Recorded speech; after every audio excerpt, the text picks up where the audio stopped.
Hello everyone. तो आज हम पढ़ेंगे केमिकल रिएक्शन का पार्ट 3। ओके, तो इस वीडियो में हम लोग पढ़ेंगे केमिकल इक्वेशन के बारे में। तो केमिकल इक्वेशन क्या होता है, क्या नहीं हो, ये सब कुछ हम इस वीडियो में आज जानेंगे। तो जिन्होंने भी पार्ट 1 और पार्ट 2 नहीं देखा है तो प्लीज़ वो जाके देखें, उसके बाद ही पार्ट 3 देखें तो अच्छे से क्लियरली समझ में आएगा। तो चलिए स्टार्ट करते हैं। तो मैंने यहाँ पे एक छोटी सी डिफिनेशन लिखी है, तो इस डिफिनेशन को बाद में देखेंगे। इससे पहले मैं अभी और लिख रही हूँ, उसके बाद ये क्लियरली और समझ में आएगा। ठीक है, तो लिखती हूँ मैं। The method of representing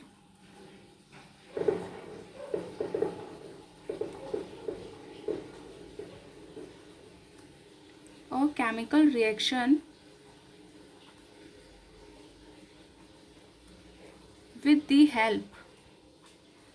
with the help of a symbol and formula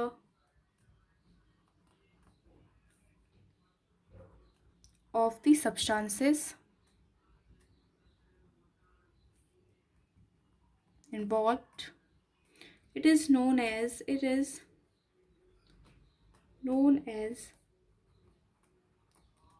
chemical equation. So अभी आप इसको मत देखिए, पहले मैं आपको कुछ बताऊंगी, उसको सुनने के बाद इसको अच्छे से पढ़ेंगे तो क्लियरली आएगा समझ में।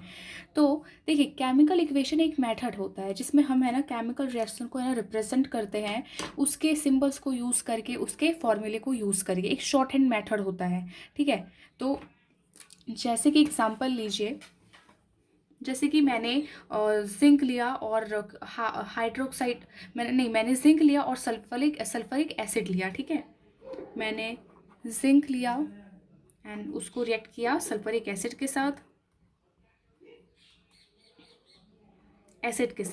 तो क्या फॉर्म्ड होता है? Zinc sulphate plus hydrogen. ठीक है, प्लस हाइड्रोजन फॉर्म होता है। तो जब मैं जिंक को सल्फरिक एसिड के साथ, जब जिंक को मैं सल्फरिक एसिड के साथ रिएक्ट होगा तो जिंक सल्फेट और हाइड्रोजन फॉर्म होता है। ठीक है, तो आप देखिए, ये जो है ना, इसमें तो मैंने वर्ड यूज़ किया है, तो अगर हमको बहुत जगह मतलब लिखना पड़ेगा तो हमको इतना लॉन्ग लॉन्ग नहीं लिखना है। ठीक है, तो उसके लिए है ना एक शॉर्ट हैंड मेथड को यूज़ किया गया है जिसको कहते हैं, ये देखिए, ये तो है, दिस इज, ये चलने, हाँ,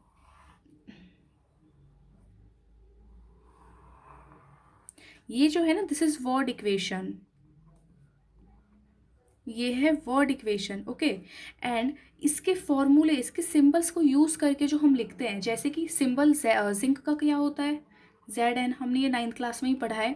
जिंक का सिंबल होता है Zn एंड फॉर्मूला क्या होता है सल्फरिक एसिड का? H2SO4, इसका H2SO4, एंड ये रिएक्ट कर रहा है जिंक सल्फेट को हम कहते हैं ZnSO4, zinc sulphate, and hydrogen को H2। ठीक है, तो ये जो हमने लिया, हमने ये रिप्रेजेंट किया है।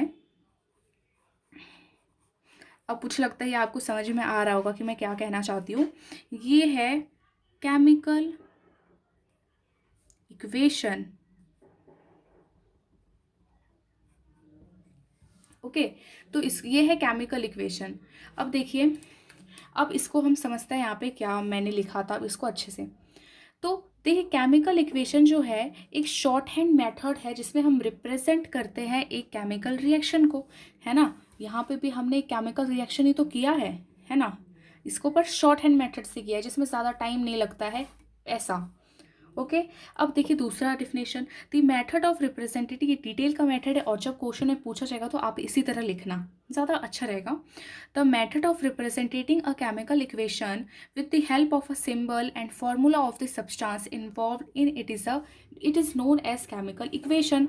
तो केमिकल इक्वेशन इसी को कहते हैं जिसमें हम फॉर्मूला, सिंबल्स को यूज़ करके रिएक्शन बताते हैं, उसी को बोलते हैं। एंड अगेन, ये जो लेफ्ट हैंड साइड में है ना, ये जो लेफ्ट हैंड साइड में है ये रिएक्टेंट्स,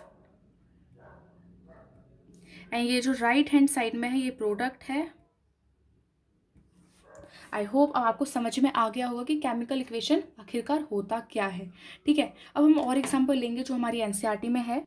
सो हमारी एनसीईआरटी में है मैग्नीशियम ऑक्सीजन, मैग्नीशियम और ऑक्सीजन का रिएक्शन, जो कि हमने फर्स्ट पार्ट में देखा था, ठीक है। ये है मैग्नीशियम एंड ऑक्सीजन को रिएक्ट किया तो क्या फॉर्म होता है, मैग्नीशियम ऑक्साइड। सॉरी ये स्पेलिंग गलत हो गई है। सो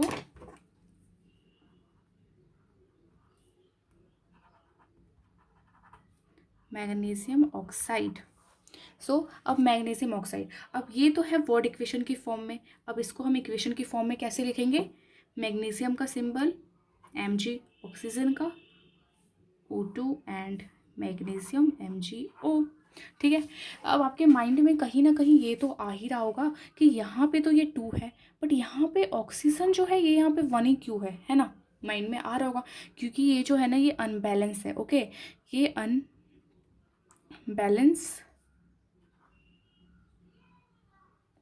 अनबैलेंस्ड इक्वेशन है। आप सोचोगे व्हाट इज अनबैलेंस, है ना।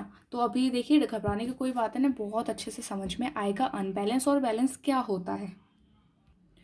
सो अब है हमारे पास एक है balanced chemical equation, unbalanced chemical equation. तो अनबैलेंस्ड केमिकल इक्वेशन क्या होता है, तो अब आपको ये पता चल जाएगा, ठीक है।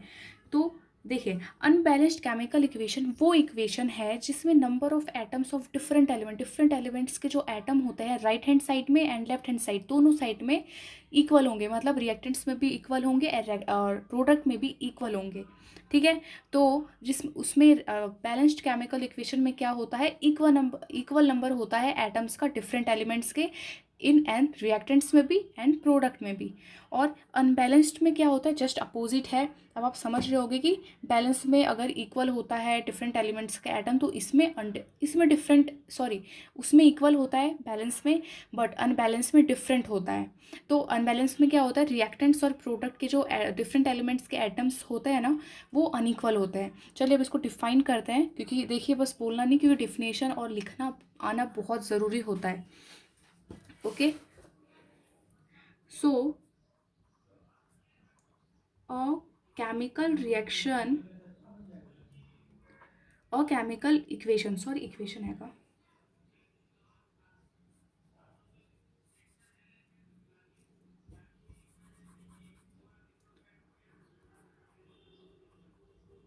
A balanced chemical equation has an equal number of atoms of different elements,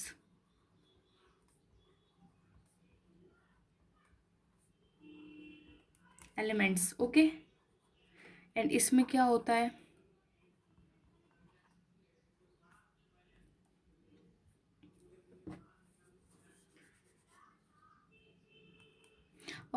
unbalanced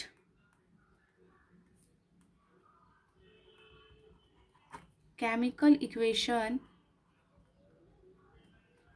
जो अनबैलेंस्ड केमिकल इक्वेशन होता है has an unequal number of atoms of one और मोर एलिमेंट। ये जो मैं लिख रही हूँ ना तो आप भी ये लिखना, क्योंकि बहुत अच्छी डिफिनेशन है और मैंने शॉर्ट में बिल्कुल सिंप्लीफाई डिफाइन है तो बहुत ही अच्छा होता है ये, और क्लियरली समझ में भी आता है और याद भी रहता है। वैसे याद नहीं, आपको समझ के याद करना है, okay.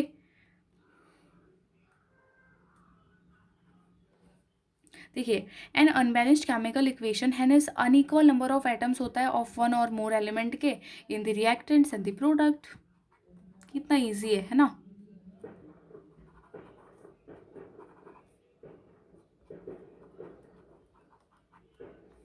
Product, okay. I hope ये आपको क्लियर हो गया होगा।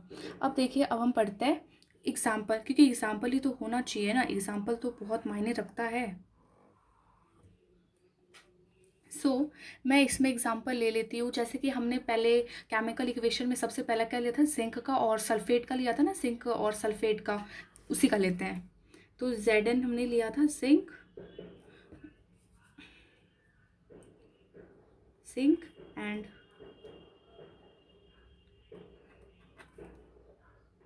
ओके, हमने सल्फरिक एसिड और जिंक लिया था एंड दोनों रिएक्ट कर गए, तो क्या फॉर्म होता है, जिंक सल्फेट एंड H2।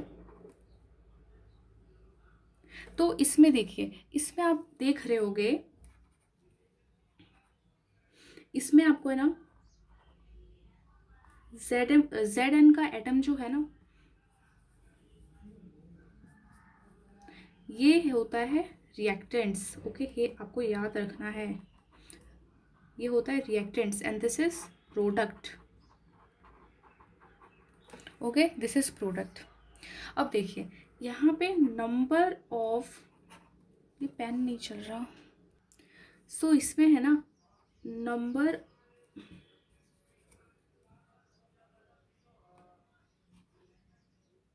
देखिए इसमें number of zinc atom and यहाँ पे number of bar number of H atom, क्योंकि यहाँ देखिए यहाँ पे हाइड्रोजन के एटम्स है ना, सल्फर के एटम्स है, ऑक्सीजन के एटम्स है, जिंक के है। Okay, number of sulphur atom, number of oxygen atom, ठीक है, एटम्स, यस एटम्स होगा यहाँ पे।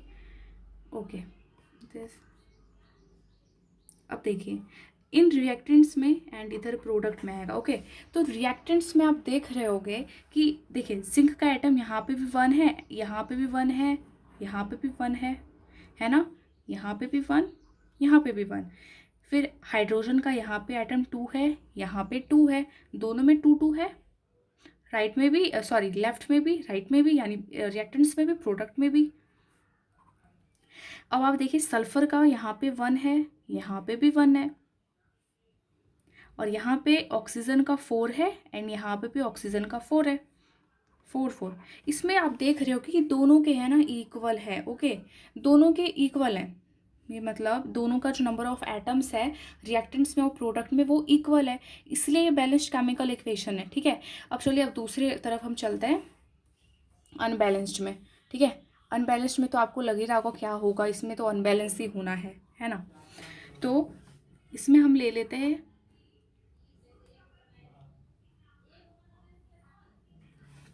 तो हम इसमें लेते हैं हम क्या ले सकते हैं, जैसे कि H2O किससे बनता है, हाइड्रोजन के एटम से एंड ऑक्सीजन के एटम से। चलिए हमने एक हाइड्रोजन एक ऑक्सीजन, जब हम इन दोनों को रिएक्ट करते हैं तो H2O बनता है ना। तो आपके माइंड में आ रहा होगा, या फिर हमने देखिए केमिकल इक्वेशन में ये भी देखा था, मैग्नीशियम और ऑक्सीजन का तो MgO बना था, तो ये भी वैसा ही है।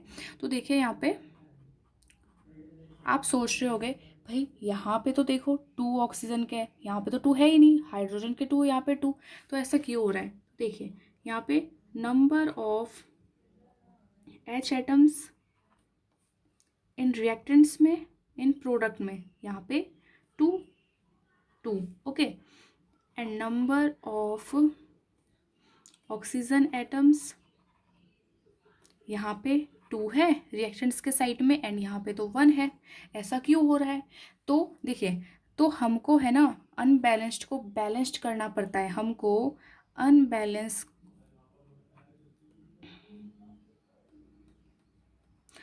अनबैलेंस्ड को कन्वर्ट करना पड़ता है इनटू बैलेंस में, बैलेंस्ड केमिकल इक्वेशन में। और ये क्यों करना पड़ता है, क्योंकि to satisfy the law of conservation of mass. ठीक है, अब रुके मैं अभी बताऊंगी, टेंशन लेने वाली बात नहीं है बिल्कुल भी, बहुत सिंपल एंड 10th का सिलेबस तो बहुत इजी होता है।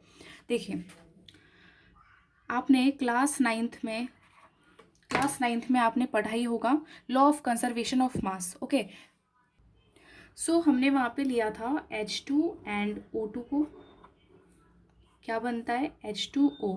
तो आप सोचोगे यहाँ पे तो एटम्स अनइक्वल है ना, हाइड्रोजन के यहाँ पे 2 एटम्स हैं एंड यहाँ पे 2 नहीं है, यहाँ पे भी 2 है हाइड्रोजन के, बट ऑक्सीजन के यहाँ पे 2 है, यहाँ पे ऐसा नहीं है बिल्कुल भी। तो आप ऐसा सोच रहे होगे। और क्लास 9th में हमने पढ़ा था लॉ ऑफ कंजर्वेशन ऑफ मास, और वैसे जो भूल गए होंगे कोई बात नहीं, उनको याद आ जाएगा। Law of conservation of mass, तो इसमें हमने देखा था, इसमें हमने पढ़ा था ना, आर ये reactants is equals to product.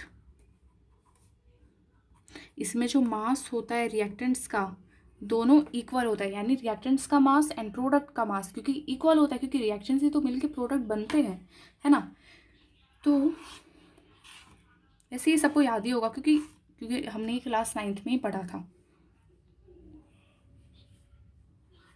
तो ठीक है, अब देखिए लॉ ऑफ कंजर्वेशन ऑफ मास के हिसाब से तो ये ऐसा हो नहीं रहा, क्योंकि यहाँ पे तो इसलिए हमको इसको बैलेंस करना पड़ेगा to satisfy the law of conservation of mass. तो क्वेश्चन आता है कि why we balance the chemical, मतलब अनबैलेंस को क्यों करते हैं। तो इनटू बैलेंस में तो आप ये लिख सकते हो कि the number of the same type of, देखिए आप सीधा सीधा ये लिख सकते हो कि जो chemical equation are balance to satisfy the law of conservation of mass. Okay, law of conservation of mass को सेटिस्फाई करने के लिए ऐसा करते हैं। देखिए ये तो याद ही रहेगा, टू सेटिस्फाई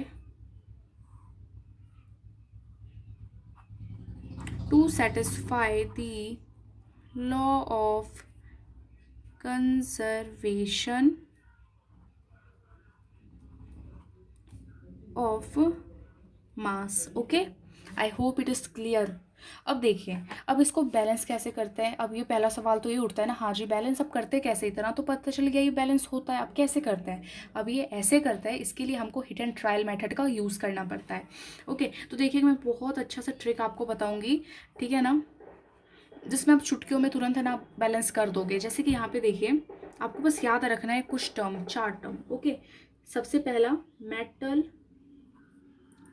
नॉन मेटल,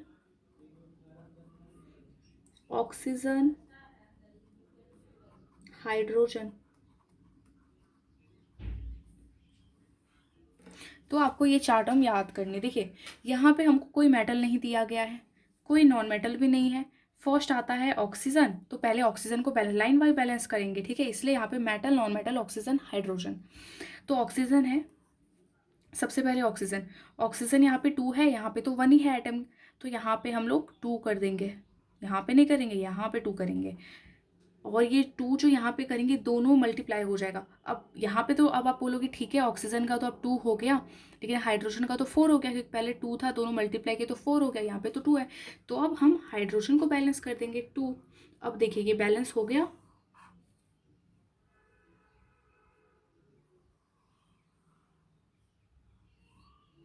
अब ये बैलेंस हो गया ना, तो इसी तरह हम बैलेंस करते हैं। चलिए एक दूसरा एग्जाम्पल और लेते हैं। जैसे कि हमने लिया H2।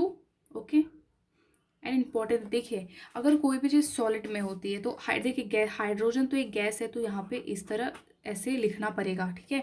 जब हम केमिकल रिएक्शन बताते तो ऐसे लिखना पड़ेगा, गैस है तो। अगर कोई चीज़ सॉलिड है तो सॉलिड, अगर जैसे सोडियम है, ठीक है, नहीं जैसे कि हमारे पास आयरन है एंड ये सॉलिड है, तो हम ऐसे लिखेंगे FeS, ओके, ब्रैकेट।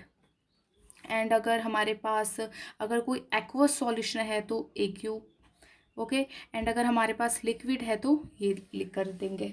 ये आपको याद रखनी है और बहुत इंपॉर्टेंट है, नहीं तो मार्क्स आपके कट जाएंगे बोर्ड में और आपका 95+ लाने का सपना टूट जाएगा। क्योंकि वैसे हर चीज़ इंपॉर्टेंट है, बस साइंस ही नहीं, आपको हर सब्जेक्ट में अच्छा करना ही पड़ेगा, तभी आपके 95+ 98 आने वाले हैं। देखिए तो हमने, चलिए यहाँ पे भी हम लिख देते हैं दिस,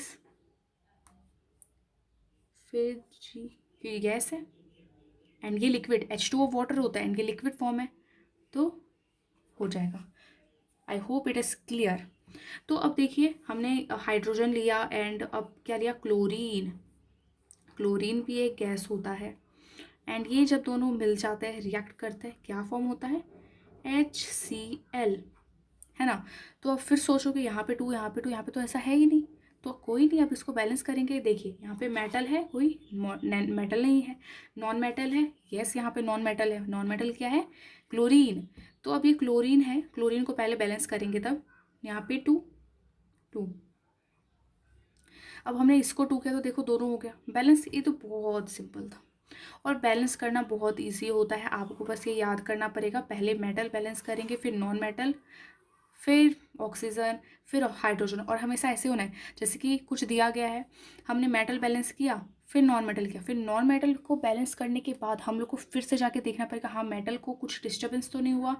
उसके बाद आगे फिर नॉन मेटल, फिर ऑक्सीजन को जब करेंगे तो हम देखेंगे कि अगर मेटल नॉन मेटल में डिस्टर्बेंस हुआ, फिर उसको इक्वल करें।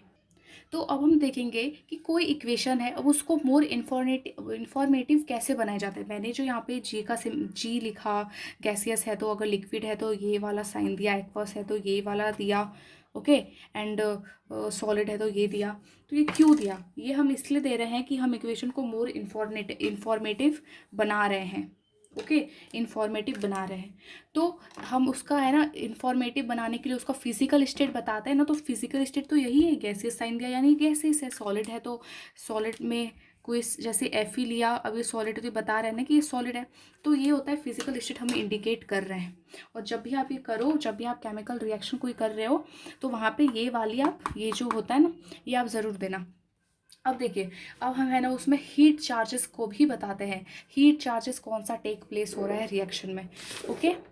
देखिए, तो हीट चार्जेस जो इक्वेशन में कैसे रिप्रेजेंट किया जाता है, उससे पहले हमको जानना है कि हीट जो होती है ना टाइप्स ऑफ रिएक्शन में, मतलब हीट चार्जेस तो होती है कितनी टाइप की होती है, कितना इवॉल्व होता है रिएक्शन में। तो फर्स्ट होता है एक्सोथर्मिक एंड सेकेंड होता है एंडोथर्मिक, ओके। फर्स्ट है, आई होप दिख रहा, हाँ, फर्स्ट है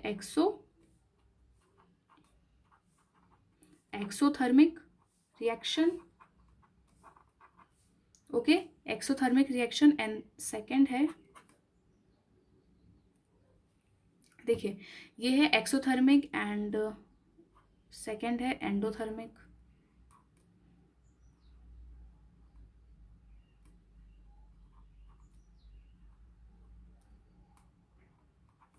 थर्मिक रिएक्शन, ठीक है, exothermic reaction and endothermic reaction. अब देखिए, एक्सोथर्मिक रिएक्शन जो होता है ना, ये वैसी रिएक्शंस होती है जिसमें हीट है ना इवॉल्व होती है, जैसे are known as exothermic reaction. जैसे कि आप एग्जांपल पे ले लो, हमने लिया कार्बन, कार्बन एक सॉलिड है, ओके, प्लस अब ऑक्सीजन लिया, दिस इज अ गैस। अब ये जब होता है तो क्या बनता है? CO2, और कार्बन डाइऑक्साइड एक गैस होता है। एंड सॉरी, इसमें है ना यहाँ पे लिखना बहुत इंपॉर्टेंट, प्लस हीट। जब हम इंफॉर्मेटिव बना रहे हैं तो उसमें हम हीट चार्जेस को बताते हैं तो प्लस हीट, क्योंकि जब है ना कार्बन और ऑक्सीजन रिएक्ट करते हैं तो CO2 बनता है, और प्लस हीट, हीट इसमें बहुत इवॉल्व होता है। और आप एक चीज़ हमेशा याद रखिए, all combustion reaction, all combustion, जितने भी कंबशन रिएक्शन होते हैं, all combustion reaction are exothermic, exothermic, ठीक है, वो सब एक्सोथर्मिक होते हैं। अब एंडोथर्मिक होता है वो जिसमें है ना हीट को एब्जॉर्ब किया जा रहा है। और हाँ, इससे पहले बता, जैसे कि रिस्पायरेशन है ना, रिस्पायरेशन भी एक एक्सोथर्मिक रिएक्शन है, ओके। ये आपको आगे आगे पता चलेगा, बायोलॉजी में दिया गया है रिस्पायरेशन के बारे में। एंड वैसे भी इसका वीडियो मैं लेके आऊँगी तो आपको अच्छे से आएगा समझ में। तो अभी के लिए आप इतना याद रखिए कि जो रिस्पायरेशन होता है ना, वो भी एक्सोथर्मिक है। वो इसलिए है क्योंकि उसमें एनर्जी प्रोड्यूस हो रही है ड्यूरिंग दिस रिएक्शन, क्योंकि रिस्पायरेशन से तो हमें एनर्जी मिलता है ना। तो और जब रिस्पायरेशन होता है तो एटी की फॉर्म में, एटीपी के फॉर्म में स्टोर हो जाता है। तो ये सब बायोलॉजी की क्लास में है, तो बायोलॉजी के चैप्टर 1 में ये सब गिवन है। अब देखिए, एंडोथर्मिक क्या होता है? एंडोथर्मिक वो होता है, वो रिएक्शन जिसमें हीट होती है एब्जॉर्ब्ड, जिसमें हीट है ना एब्जॉर्ब्ड होती है। जैसे कि हम एग्जांपल पे ले लेते हैं, जैसे कि एग्जांपल, जैसे कि हमने नाइट्रोजन लिया, सॉरी नाइट्रोजन मैंने लिया, ये गैस होता है, एंड ऑक्सीजन मैंने लिया, दिस इज गैस। देखिए इंफॉर्मेटिव बना रही हूँ तभी जी जी मतलब डाल रही हूँ ना, तो आप समझना क्यों कर रही हूँ।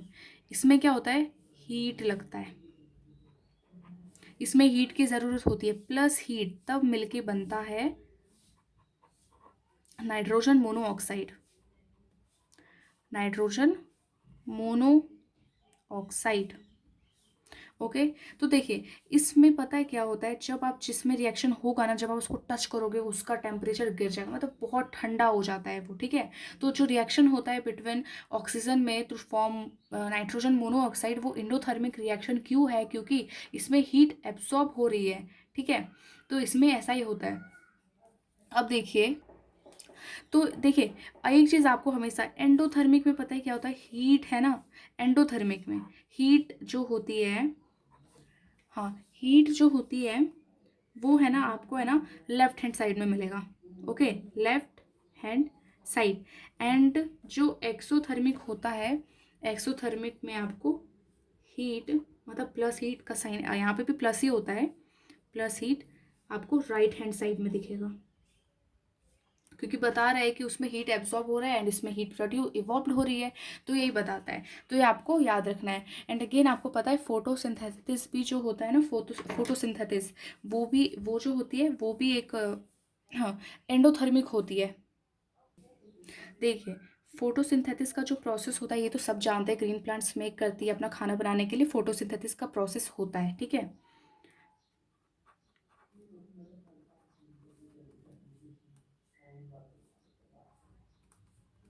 Is endothermic reaction. अब आपके मन में सवाल आ रहा होगा, हाँ ये एंडोथर्मिक रिएक्शन मतलब क्यों होता है ना, क्योंकि देखिए जब है ना, ये इसलिए होता है because sunlight sunlight energy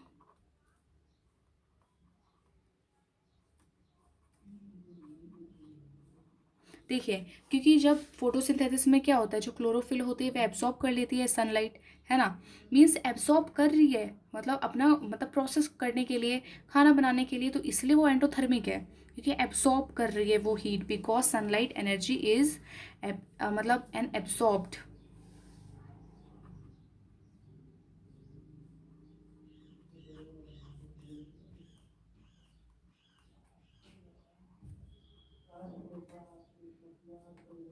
this process आपको ये समझ में आ गया होगा, फोटोसिंथेसिस क्यों एंडोथर्मिक है, क्योंकि फोटोसिंथेसिस के दौरान क्या होता है, हीट सनलाइट को है ना मतलब एब्सॉर्ब कर लेती है क्लोरोफिल, है ना, तो इसलिए वो होता है फोटोसिंथेसिस।